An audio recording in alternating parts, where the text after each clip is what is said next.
Comment accepter la mort d'un proche? Alors le décès d'un être cher, c'est un scénario que l'on ne veut pas vivre, mais qu'on finira tous à un moment donné par expérimenter. Donc autant se mettre à l'accepter dès maintenant, ok? Parce que toute chose dans la vie est impermanent. Toutes les situations que l'on va vivre ont un début et une fin.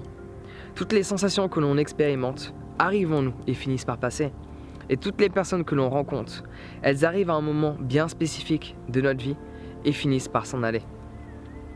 Alors accepter la mort d'un proche a été pour moi quelque chose de très difficile, et durant de longues années, jusqu'au jour où j'ai perdu une de mes grand-mères. Et à ce moment-là, j'ai réalisé certaines choses sur la vie, très importantes. Parce que dans la vie, tu peux soit aimer, soit détester. Soit être joyeux, soit être malheureux. Soit être reconnaissant, soit être triste. Mais tu peux pas faire les deux en même temps, ça fonctionne pas comme ça. Et en général, quand il y a le décès d'un proche dans notre famille ou parmi nos amis, on a tendance à se focaliser sur la tristesse que l'on expérimente et non pas la reconnaissance que l'on a d'avoir rencontré cette personne-là. On se focalise sur le fait que on va pas revoir cette personne, on va pas pouvoir l'entendre, ressentir sa présence, échanger des bons moments avec cette personne-là. Non, on se focalise sur le vide, sur ce manque qu'il y a en nous. Donc d'une certaine manière, on oublie même cette personne, vu qu'on pense plus à tous ces bons moments, à toutes ces leçons qu'on a apprises grâce à elle. Donc moi, ce que je te propose en fait, pour que tu arrives à te sentir mieux et à accepter cette situation qui est certes désagréable, ok, que l'on ne veut pas vivre, mais qui fait partie de notre chemin, ok, c'est une réalité qu'on va tous expérimenter à un moment donné. Donc ce que je te propose, c'est d'être reconnaissant.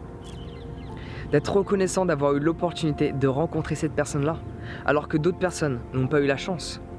Cette personne que tu aimes, je ne l'ai pas rencontré. Cet être extraordinaire, je ne l'ai pas rencontré. Et tu as eu cette chance de pouvoir échanger avec cette personne. Donc sois reconnaissant. Donc ce que je te propose de faire, c'est un exercice qui est extrêmement efficace, qui peut s'avérer difficile au début, mais avec de la pratique, ça va changer ton quotidien. C'est de t'asseoir le plus longtemps possible et de te forcer à visualiser tous les bons moments que tu as expérimentés. Et tu vas voir que c'est beaucoup plus compliqué que ce qui n'en paraît, car on a tendance à constamment se dire cette personne n'est pas là, cette personne n'est plus là, je ne vais pas revoir cette personne. Et donc du coup, tu n'arrives pas à te focaliser sur tous ces bons moments que tu as vécus, chose qui est triste.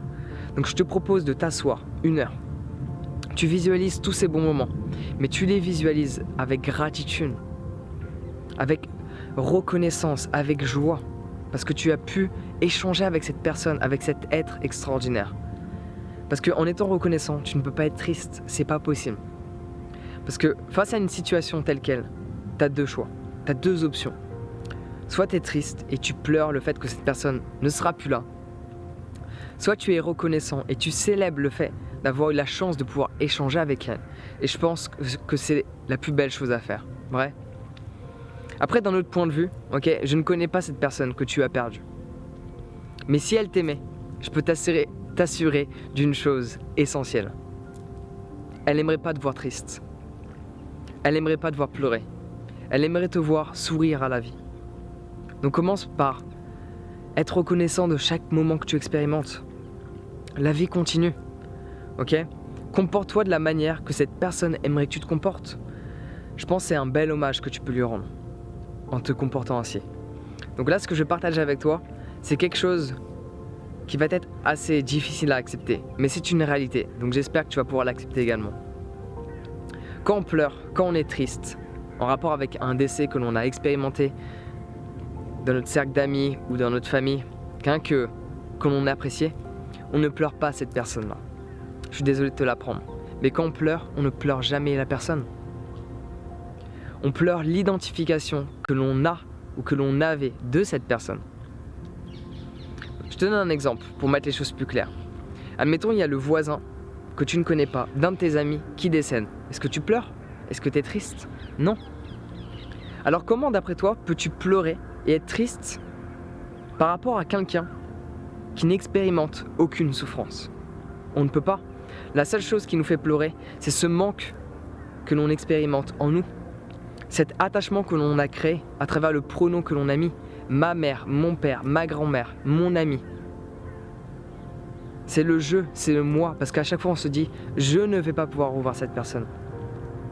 Moi j'aimais cette personne, moi.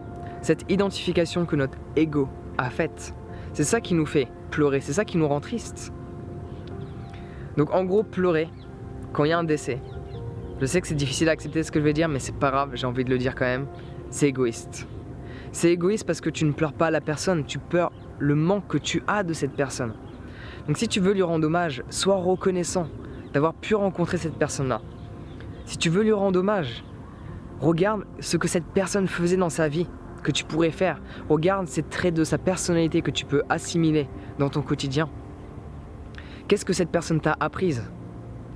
Personnellement, pour partager un petit peu mon histoire avec toi, quand ma grand-mère est décédée, j'ai visualisé tous ces bons moments et tous ces moments que j'ai trouvés très spéciaux. Alors déjà, ma grand-mère, c'est quelqu'un qui a concentré la plupart de son temps et de son argent au secours catholique, à aider les gens. Donc j'en ai appris beaucoup par rapport à ça. Je me suis dit en quoi je pourrais aider les gens. Parce que c'est quelqu'un qui a dévoué sa vie à aider les autres. Donc c'est quelque chose que j'avais envie de faire également. Un autre scénario. Une fois, j'étais assis dans la voiture avec ma grand-mère. Et il y avait une voiture qui nous bloquait le chemin pour rentrer à la maison. Et on a attendu, de longues minutes. Alors je devais avoir 13-14 ans et je lui disais mais putain klaxonne. Il m'énerve, klaxonne. Ma grand-mère, elle est dans une acceptation des plus totales. Elle était dans une acceptation des plus totales. Elle ne voulait pas stresser la personne. Elle ne voulait pas se stresser elle-même en utilisant un klaxon. Parce qu'elle ne sait pas le pourquoi du comment de cette personne. Pourquoi cette personne n'est pas dans son véhicule? Peut-être qu'il y a une raison derrière ça. Donc elle n'avait pas envie de procurer plus de stress qu'il en a peut-être éventuellement déjà.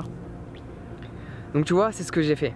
Parce que selon moi, le meilleur hommage que l'on peut faire envers cette personne qui est décédée n'est pas de pleurer, ne pas d'être triste. Parce que cette personne n'aimerait pas nous voir dans cette condition-là. Le meilleur hommage que l'on peut faire, c'est d'apprendre d'elle. Et de se comporter de certaines manières qui sont en accord avec les valeurs de cette personne. Voilà, c'est ma manière de penser. Donc pleurer ne sert à rien. Être reconnaissant de tous ces bons moments que tu as vécus sert à quelque chose. À avoir des bons souvenirs qui restent en tête. Et surtout, à toi de permettre d'avancer, parce que la vie continue. Aussi difficile que cela soit, la vie continue. Cela va t'arriver, cela va arriver encore et encore. De toute manière, tu peux te dire quelque chose qui va te rassurer. L'énergie ne meurt pas. Cette personne a juste quitté son corps, sa forme physique. Mais l'énergie, cette conscience, son âme qui vit en elle, on ne sait pas où elle se balade.